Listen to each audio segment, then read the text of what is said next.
Hi everyone and welcome to a new video. We're going to be looking at a few different tests to see if the piriformis muscle is the reason for the pain you're experiencing. You're probably here because you're suspecting you have piriformis syndrome, or you know you have it, but you're just wondering if it could probably be something else. So in this video, we'll look at a few different tests that can help you uncover piriformis tightness or piriformis sensitivity. But first, let's quickly look at the anatomy of the piriformis muscle. So the piriformis muscle originates from the anterior sacrum and sacroiliac joints and passes transversely through the greater sciatic foramen, inserting into the greater trochanter. So the greater sciatic foramen is an opening in the back of the human pelvis, and the piriformis muscle passes through the foramen and occupies most of its volume. So while this video isn't about the sciatic nerve, I do want to mention that the sciatic nerve passes below the piriformis muscle in most of the population, not all. And if you have piriformis syndrome, sometimes as the muscle becomes tight, overactive, and shortened, it exerts pressure on the sciatic nerve. But this is different from sciatica, the condition. So because the causes of sciatica are different from those of piriformis syndrome, and they include lumbar disc herniation, sacroiliac joint dysfunction, lumbar spinal stenosis, and other rare spinal conditions. So it's recommended that you consult with your physician first to rule out any of these causes. I also have some very helpful stretches to help you get relief from sciatica. Once we rule out any serious disc issues, we can focus on, decompressing the spine and working on releasing the muscles and fixing imbalances that can lead to piriformis syndrome. So piriformis syndrome causes include compensation caused by weak glutes, muscular imbalances that can stem from imbalances at the ankle, knees, hips, and lower back, poor posture, as well as flawed movements such as incorrect gait. And these flawed movement patterns can also be a result of these weaknesses in the hips, which is a reminder that really the only way to get long-term relief from piriformis syndrome is to work on these underlying imbalances and underlying causes. So how do we know that the piriformis muscle is indeed the cause of all this pain? There are a few tests that you can try to do at home. And the first test is just a standing static posture test. And you want to stand normally and notice if the foot of the impacted hip rotates externally. We don't want to fix anything here. We just want to observe. And, just notice if that foot kind of goes out. And if your foot goes out, it doesn't necessarily mean that you have piriformis syndrome, but it's just the first clue that there may be some imbalance there. There could be a tight muscle that's kind of pulling our foot in that direction. And the next step is to do a movement exercise, which is the body weight squat. And when the piriformis is tightened and overactive here, it tends to pull the foot and hip externally as you're going down. So as you're moving down, the knee will rotate outwards more than it should.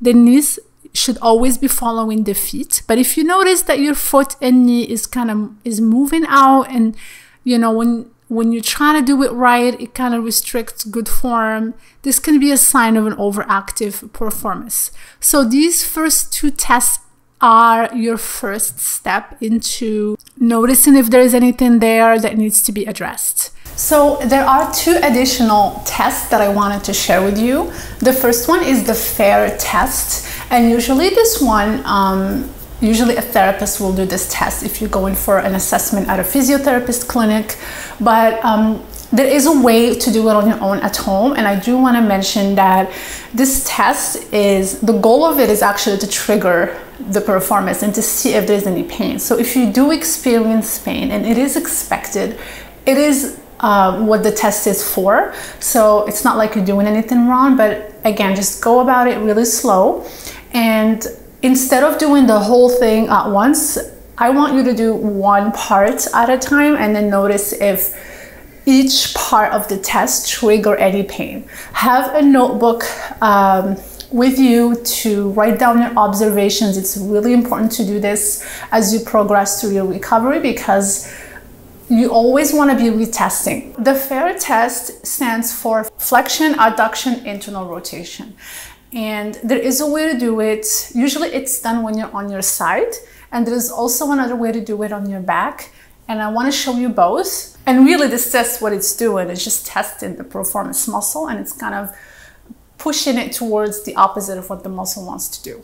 Because there usually is a person doing this and we don't have somebody there, we're gonna be using the force of gravity to help us get into that adduction. So I'm gonna just use my bench here, but if you have your bed, you can also do it on the edge of the bed, because you do wanna be sitting, you wanna be lying down on your side. So you wanna have both of your legs straight. And again, the leg that we wanna test is up. So you want to go flexion, internal rotation, and then adduction. So usually there will be a therapist or a physician there who's going to be holding your leg and going through these movements. And since you don't have somebody, what you want to do at the very end, you want to rest your heel either on the other leg or the bench, just to kind of take the load off the joints. So again, and each part, notice if there's any pain with each part. So flexion, notice if there's any pain there. And then you want to internally rotate your hip and then drop your leg down for adduction. And notice if there is any tightness or pain or anything weird happening here.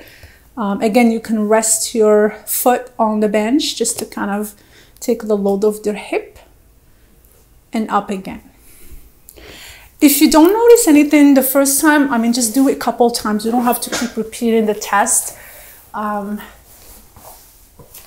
Whenever we're stretching the piriformis, like we would usually not feel it right then and there, but sometimes we'll feel it after the test. So before I show you the version of lying down, sometimes the easiest way really to test for piriformis tightness is just to stretch the piriformis. So go through just a normal piriformis sitting stretch here and notice if that area is really tight, especially if, for example, if you have pain on your right hip, stretch both and notice which side feels tighter. Usually that's a good way to know which area needs to be more worked on. So just go to the piriformis stretch for both sides. You can lean forward a little bit to increase the stretch, and then observe and notice which area feels tighter for you. So for the next test, you want to use a strong loop resistance band. And the reason for that is because we want to create some tension the other way. So usually the test, how it usually goes, is that you want to be on your back.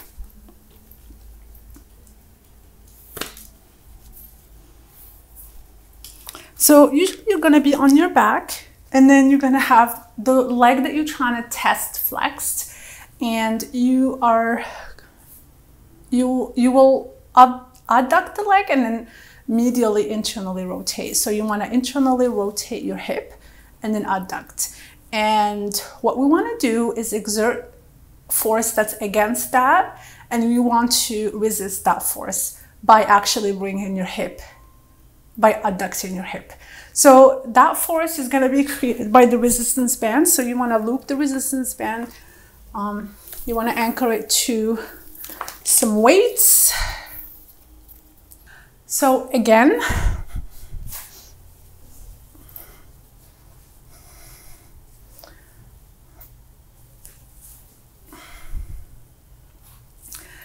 so as you can see here, there is some force that is trying to externally rotate the hip as well as bring it out.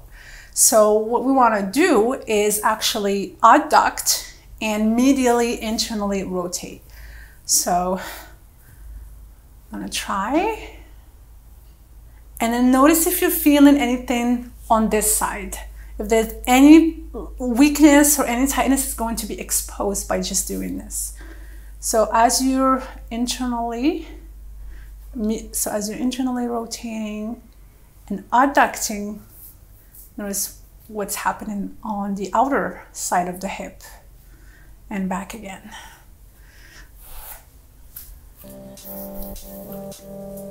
You can also try to do it on the other side, just to test and just as a way to compare the two sides.